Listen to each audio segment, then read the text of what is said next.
Hi everyone, it's Blake again with Northwinds Wilderness School. Welcome back to another video experience. Today we're going to cover a subject that is simple but foundational to ancestral skills. We are going to talk about pitch glue. Historically speaking, pitch glue has been, I believe worldwide, one of the most common adhesives that were used by our ancestors for gluing things together. This pitch glue was used for attaching projectile points, for attaching knife blades to handles, for waterproofing coracles or canoes. It's a very simple but very effective glue that can be made anywhere where there are coniferous trees. What we have here is a piece of pine resin. Pine resin is dried sap from conifer trees. You can see it's got a bunch of debris on it here. We're gonna have to clean that out. The easiest way to get this is to find a pine tree or spruce or fir and damage the tree. A simple smack with a hatchet or a smack with a machete, just enough to where it cuts through the bark and the cambium, will start the process where the tree sends sap to the wound to try to heal it. The sap will build up and then you can come back the next day or a couple days later and scrape it off.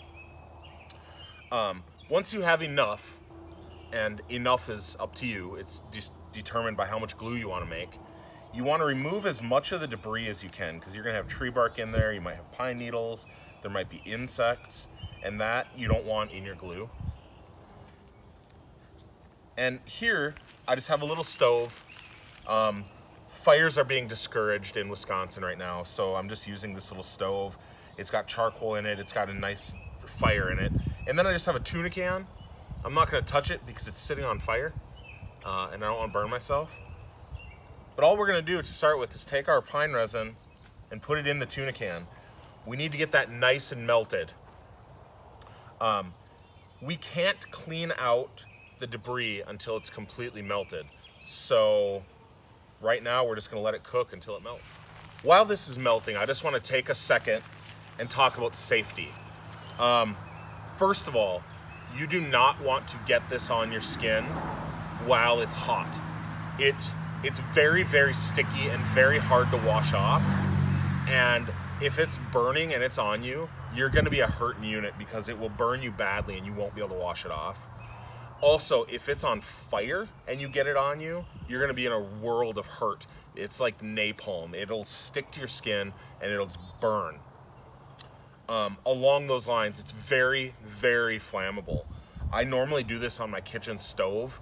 I'll put a pan on the fire, put my tuna can in the pan, and melt it that way. That way you have very low risk of fire.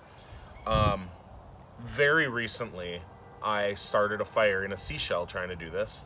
And because I'm smart, I dumped the melted pitch into the fire, which just made a huger fire. And now I have a charred seashell. So be very careful. You don't want to catch this stuff on fire and you don't want to get it on your skin. All right, it's been a few minutes. This is nicely melted now. I got some of the debris out off camera, but I still have one piece I have to get out. And I think what I'm gonna do, just to be safe, is take this off of the fire. And then when you're stirring around in here, you can feel the debris.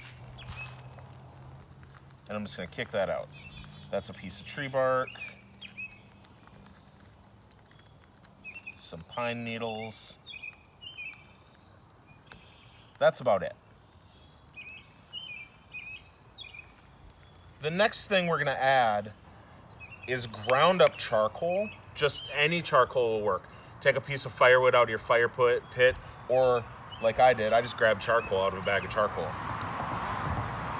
You don't want to add too much charcoal. It will make your glue bitter. So what we do is by volume, about half of the amount of pitch you put in is how much charcoal you're gonna use.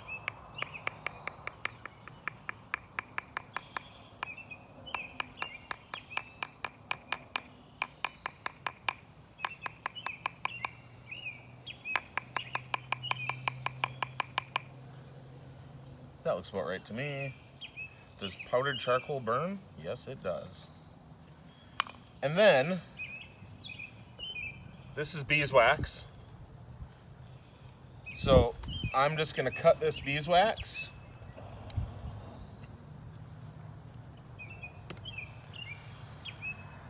And we're gonna do, again, about half the amount of pitch as beeswax in the pot.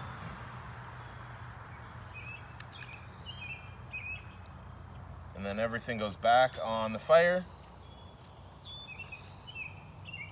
And we're gonna start stirring very carefully so as not to spill this in the fire.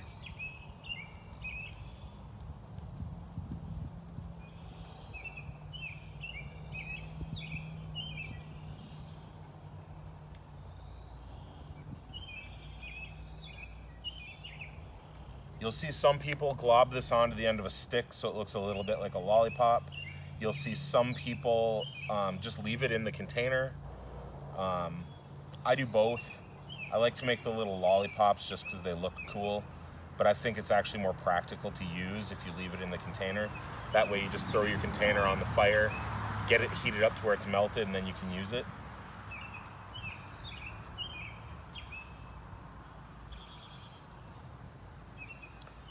Now we just need to wait for this wax to melt. All right, so I got my pliers here again.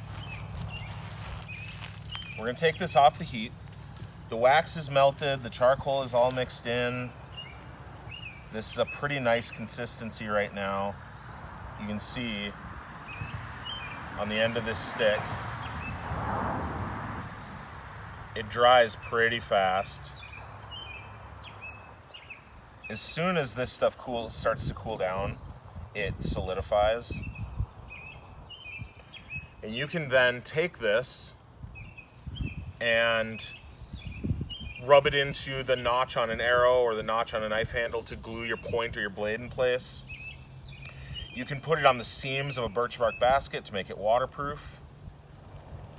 This is basically a waterproof, all-purpose glue that's made entirely from nature. So if you have any questions about this, or if you've made it, let me know. I've seen people put like ground up rabbit poop in it or ground up deer poop in it to add some structure to the glue. I have never felt that to be necessary. I've made this glue, I don't know, 24 times probably, and I've used it on many projects, and I've never felt that that adds anything to it, but it makes the texture weird. I don't really like it. So I just don't use the poop in my glue. So this is pine pitch glue, super simple to make. I hope you've enjoyed this video. I hope you learned something from it. If you know anyone that you think might like this, share it with them, let them see it. Otherwise, thank you so much for watching. I hope your quarantine is going well. I'll talk to you all next time. Thank you.